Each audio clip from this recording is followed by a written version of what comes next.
Thank you so much. And you have such exciting news to share. I do. It's a tremendous time. And it's something where once you see the results, you say, oh, of course, we always knew that this was working, from the middle 70s, with Sasha Shulgin and Ann Shulgin and Leo Zeff and George Greer and all the early pioneers of this MDMA therapy. But it's another thing to prove it in a highly regulated, controlled context.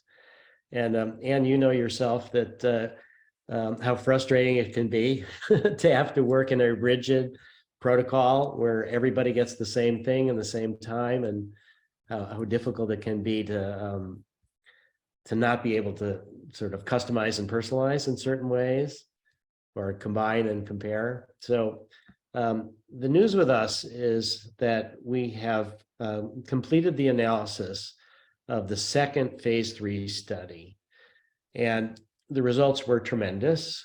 They were comparable, similar, not exactly identical. The second phase 3 study was different in one major respect to the first phase 3 study. The first phase 3 study was people with severe PTSD. And so the concern that we had was that if we stuck with only severe PTSD, the FDA might say, oh, this is only for people with severe PTSD. Mm-hmm. So we enlarged the enrollment for the second phase 3 study to be moderate to severe. So it's still, moderate PTSD is still substantial and still debilitating in many ways.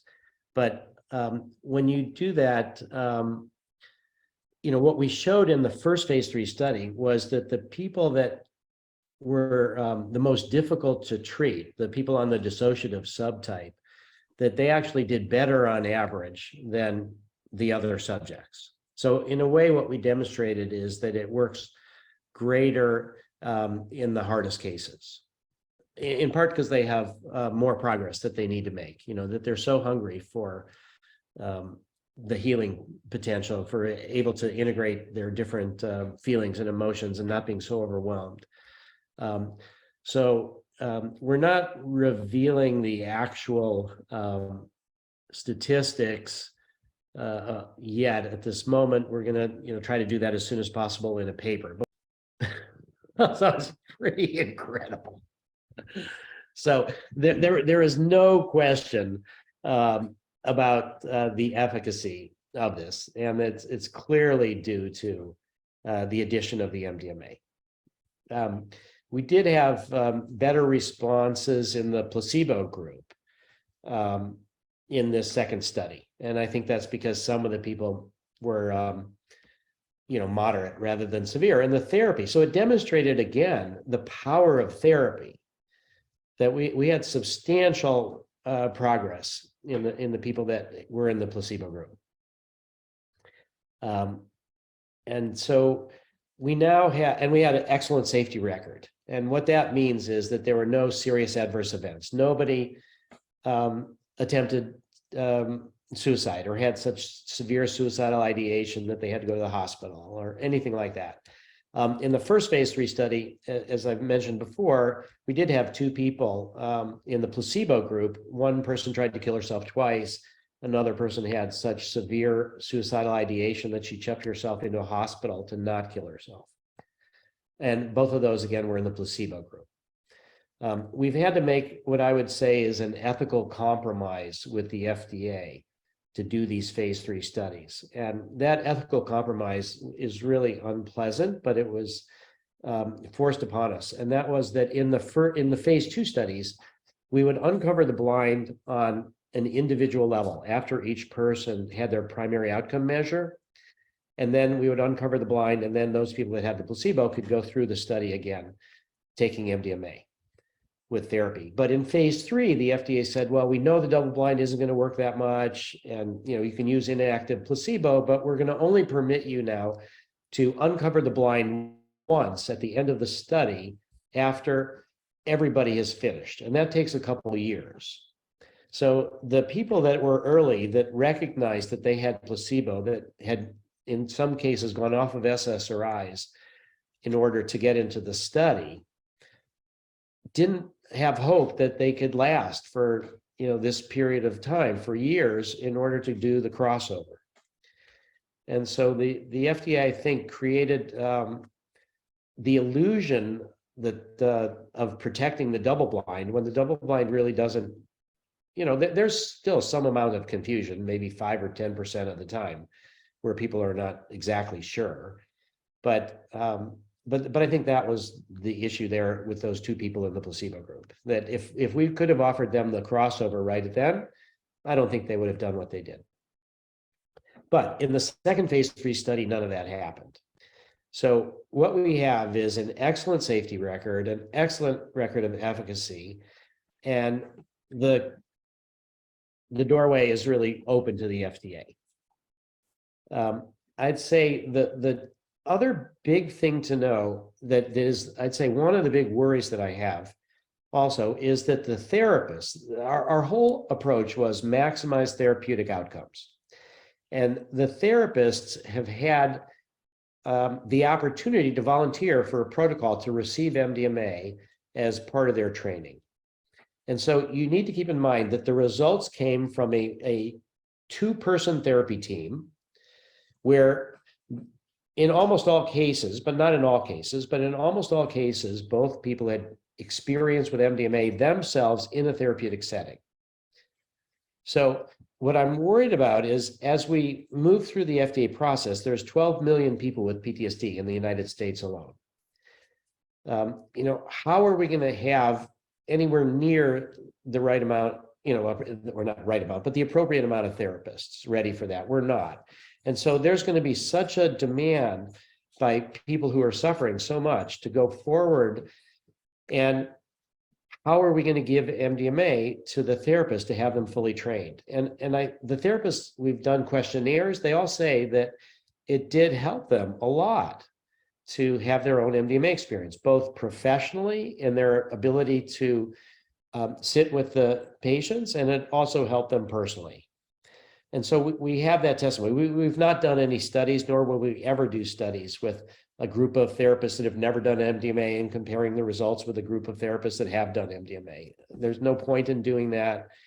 So the challenge will be, how do we meet the demand, and how do we fully train the therapists? So that we do have another protocol, which we're calling MT2, to give MDMA to therapists. That I see as the results we got are tremendous. They're going to be really, I believe, good enough to get FDA approval. But then how do we launch and commercialize and provide patient access in a way where we have fully trained therapists? And I think that's going to be the big challenge. And now that we've got 2 completed phase 3 studies, there's still the crossover. There's still all the people that had the placebo and the second one that need to go through. We're still gathering more data, but we can prepare our package for the FDA. So it looks like the summer of 2023, this summer, we will have the package to FDA, and we think by the second quarter of 2024, we should have approval. And then the next big point is the end of 2025, where we reach sustainability. So that's the point, that then we have kind of a self-generating engine of healing that also brings in income to pay the staff to do more research, to make MDMA approved for other indications, to look at other substances, and then also to do widespread globalization. So the goal that we have reframed is a world of net zero trauma by 2070. And this goal is part of this kind of cultural change, in a way that Leonard was talking about, this idea of a more peaceful world, that if we can really, there'll never be a world of no trauma. I mean, there's always going to be tragedy and sadness and that, but if we can just reach a world where we're not adding to the burden of trauma, and maybe over time reduce multi-generational trauma. As you know, we're working with Rachel Yehuda at the Bronx VA, and she's done great studies with Holocaust survivors and their children, and has identified epigenetic mechanisms of multi-generational trauma. So we're using some of those measures in our own studies. So the reason that I say 2070 too is I think that this is, it's a long-term plan.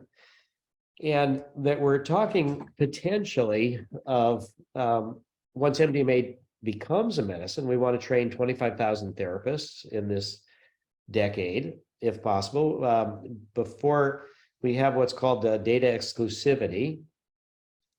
We want to treat over 1 million patients. And depending on our negotiations with insurance companies, we think that there'll be substantial profits there as well that we can then rechannel into patient assistance programs. So to give you a sense just of the scale of what we're talking about, that we can give MDMA for free, but it doesn't do people good if they can't afford the therapy. And the therapy itself, let's just say, is $10,000, $10,000 or $15,000 for 42 hours of therapy, but let's just say $10,000. So if we make $1 billion in profits, that will subsidize therapy for 100,000 people. But there is, as I said, 12 million PTSD patients in the United States. And a lot of the ones that are suffering the most are ones that don't have insurance. And so we will need to doing this. So one of the key aspects of this is going to be group therapy and trying to really understand group therapy. So that's going to be coming in at the Portland, Oregon VA as our first group therapy study. And that's coming along. That's going to be 3 cohorts of 6 veterans with PTSD with 4 therapists. And because we're approaching this in a cautious way, and also I think this might even be the best way, is that each person is going to get an individual session first before they have an MDMA session in the group. So that will cost more. It'll slow it down. I'm seeing Elizabeth here, Ames, and trying to do work in with Ukrainians or with Rwanda or South Africa or stuff, or Somaliland or Bosnia, or all these places in the world where there's just enormous amount of suffering, but that they don't really have a culture of large amounts of therapists and psychiatrists. We're going to have to find models that go beyond therapy, the traditional therapists. And I predict that a lot of these models might end up looking like raves. That raves and Burning Man and things are things that our culture has created for these healing ceremonies, healing rituals in group settings.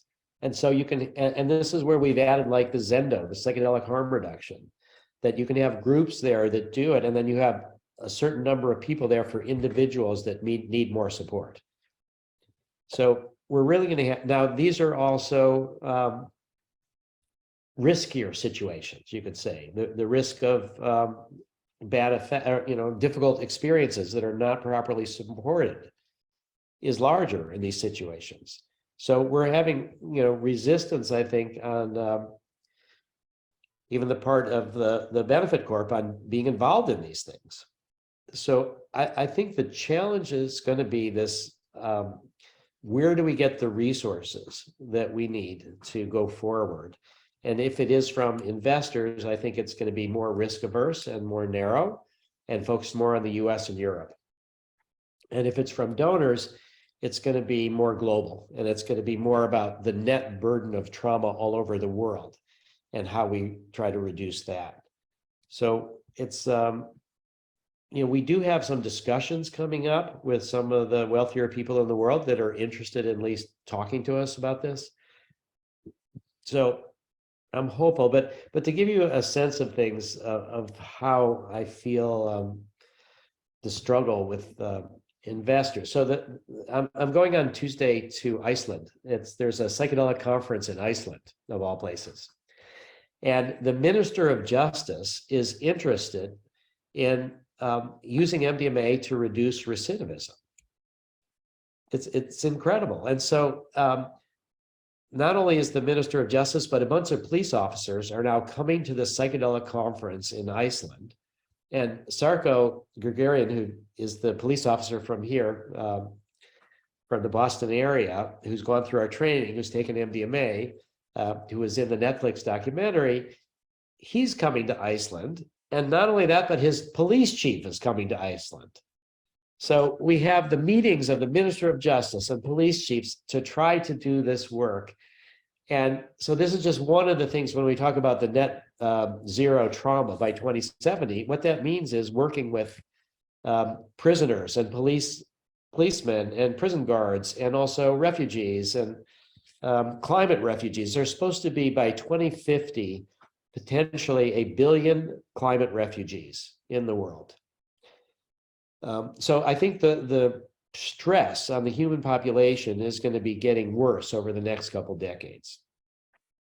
And so we need to be finding these other models. So we're going to have this wonderful time in Iceland. And so the Benefit Corp has, out of their concern for compliance and not doing things wrong that the FDA thinks are wrong, they've hired these legal consultants to review all my slides. And so I'm going to give this talk in Iceland, and this consultant came back and said, here, do these different things, but you've got this slide there about your negotiations with FDA. And I've mentioned this before about the formal dispute that we had with FDA about our protocol to give MDMA to therapists. And this dispute was about, they wanted the lead therapist to be an MD PhD. And they wanted there to be a doctor on site. And they said they would never approve giving MDMA to therapists.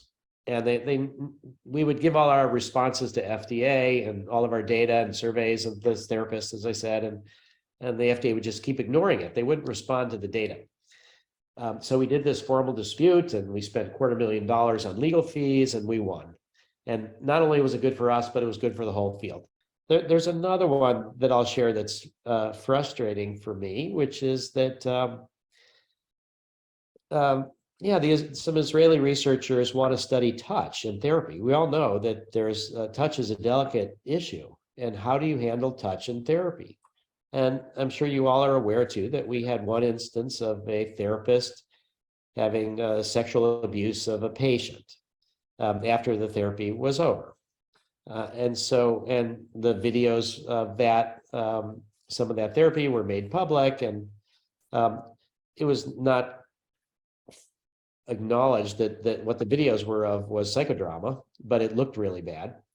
So the Benefit Corp has been not willing to release videos to study touch because they're worried what these videos might show.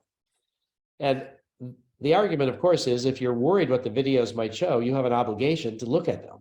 You can't just not look at them. So it's just pharma thinking. So how do we deal with pharma thinking, risk aversion?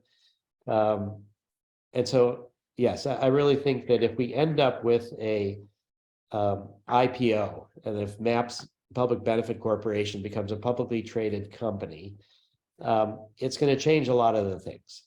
It'll still be a great success. I mean, if we make MDMA into a medicine, that's still terrific, but it might not be as terrific as it could be. And I don't think it'll be as focused on net zero trauma by 2070. So that's kind of that big story. I'll say one other thing about problems with the FDA in a different area. So we have a $12.9 million grant from the state of Michigan for a marijuana study in 320 veterans with PTSD.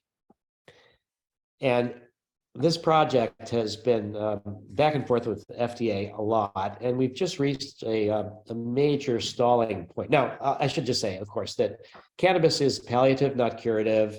It's not our ideal, but a lot of people want to use it and a lot of people do use it for PTSD. It helps them not have nightmares. It helps them focus on the present and stuff like that. So our proposal was that we give 2 grams of cannabis to people each day. We give them in the form of 4 rolled joints or cigarettes, each half a gram. So you get 4 rolled joints per day. And then we also give them a water pipe and a vaporizer. And the vaporizer is not vaporizing oil, but it's a vaporizer where you could unroll the joint and you put the flower in there. And we're not going to use the marijuana from the US government and their crappy marijuana. We're going to import high potency marijuana from Canada.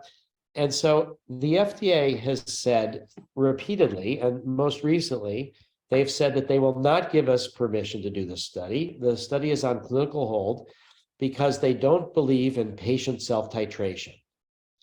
Is everybody should get a standardized dose, and they should take the same amount at the same time every day. And that is not the way people use cannabis for PTSD. People have different symptoms, different days. They sometimes may not smoke one day, but they may smoke a bunch the next day, or they may not smoke. They may prefer to vaporize, or they may prefer to do it in the morning or the evening or whatever. So we're going to have a pitched battle with the FDA on patient self-titration. What's just come to my awareness earlier today, though, is that the state of Michigan may not want to let us pay for lawyers' fees. So we spent $250,000 to sue the FDA before on this formal dispute resolution about the therapist training protocol. And so we're not in a position to just come up with $250,000 from our nonprofit donations, and it would be out of the grant that we've already got. We would just reallocate money. So we're not proposing to spend more money. But there's a veteran that's the advising this, the Michigan Cannabis Research Group, who hates lawyers. And so he's like, so anyway, I hope that we won't have a problem there. But the point is that the FDA, at least when it comes to botanical medicines, is still stuck in the past. And they want standardization. And the thing about patient self-titration is it wouldn't work as well if it was oral pills. Because you take a pill of cannabis, or you take a pot brownie or whatever, it takes a while to take an effect. You can't always tell how strong it's going to be. But when you take it through the lungs, that you get tremendous feedback in a few minutes, relatively, of how high you are. And so a botanical medicine, which we will never be able to get standardized as a chemical, the plants will always vary, the flowers, the buds, will always have kind of a wider range of variability in their THC content. But when you have this patient self-titration with the rapid feedback through the lungs, you can adjust. And so this is going to be our big study, our big challenge. Sorry, I do have a cold. But it's going to be a big challenge with the FDA about the marijuana project. The other news is that we have signed a contract with Hebrew University, and they have a program in conflict management and resolution. And so we're devising a bunch of metrics with them. It's the largest academic program in conflict resolution in the world that we're aware of. And so we're going to be devising a study with the goal of bringing a bunch of Israelis and Palestinians probably to Spain for a group session. And it hopefully will take place at the end of this year, or perhaps sometime before. So that's one of the kind of humanitarian projects that we're talking about. And that gets again to the group therapy, the cultural change. Now, we've had a tremendous situation with Tom Laughlin. Tom Laughlin was the director of the Division of Psychiatry at FDA for 15 years. And he's the one that really opened the door to us for our PTSD studies. And after he retired from FDA, he worked with us as a consultant for 10 years. And he's just retired from being a consultant to spend more time with his family. And so we had a final meeting with him a couple weeks ago, and just expressed how grateful we were for all of the things that he has done for us. He got pressure from Congress to not permit our first MDMA PTSD study to start. So during this conversation, though, he shared something that we had really not fully considered. And he said that everybody seems to think that the FDA can only approve drugs for clinical indications. And he said that's not necessarily true. So he said that if we wanted to get MDMA approved for couples therapy, that would be possible. That we'd have to have a very clear initial metric of what is success, what are we looking at, relationship satisfaction, or it wouldn't necessarily be, do they stay together or do they get separated? Because not all couples should stay together. So you can't just say that success is based on, do they stay together? So, and then there would need to be important secondary measures. But if we can do that, he said it's theoretically possible that we could get FDA approval for couples therapy. So I think that that's really something for us to take in mind. And I think that will be one of the best uses of MDMA. And then also, one of the things that we're needing to do, I think, and I don't think we have a specific plan to do it, is this idea of MDMA for people on SSRIs. So right now, people have to taper off their SSRIs in order to get MDMA. People have to taper off their SSRIs to get psilocybin, but there's starting to be research to suggest that that's not necessary for psilocybin.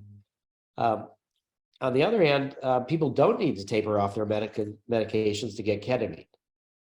And so the concern about giving MDMA to people on SSRIs is that it blunts the effect. And as we know, there's a, if you give a normal dose of MDMA, it's not going to do as much to people on SSRIs. But we have heard of underground therapy sessions about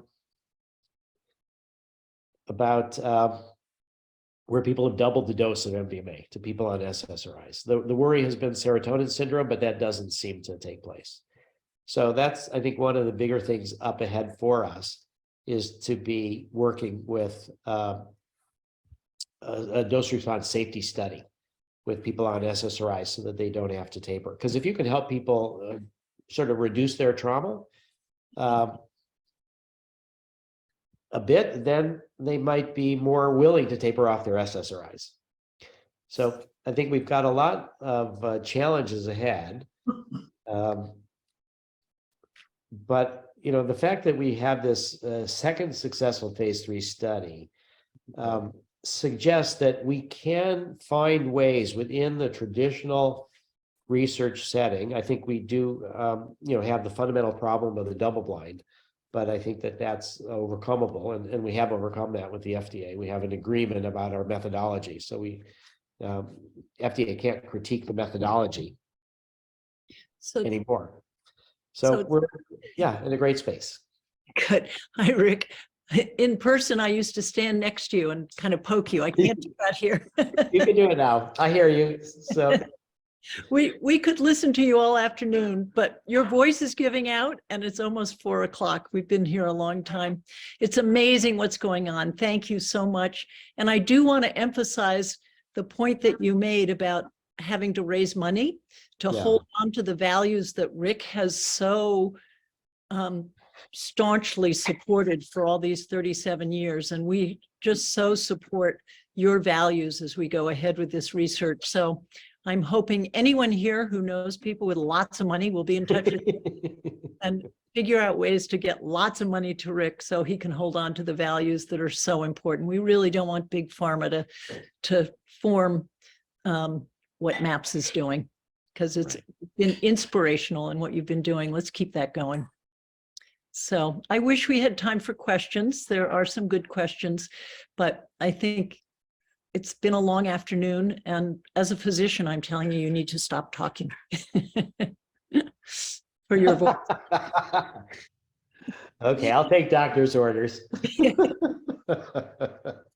So thank you, Rick. Thank you, everyone who came on this afternoon. It's been a really fabulous afternoon. And I think we could keep going, but we also have to be aware that the rest of the world is happening. So thank you, everyone, and goodbye.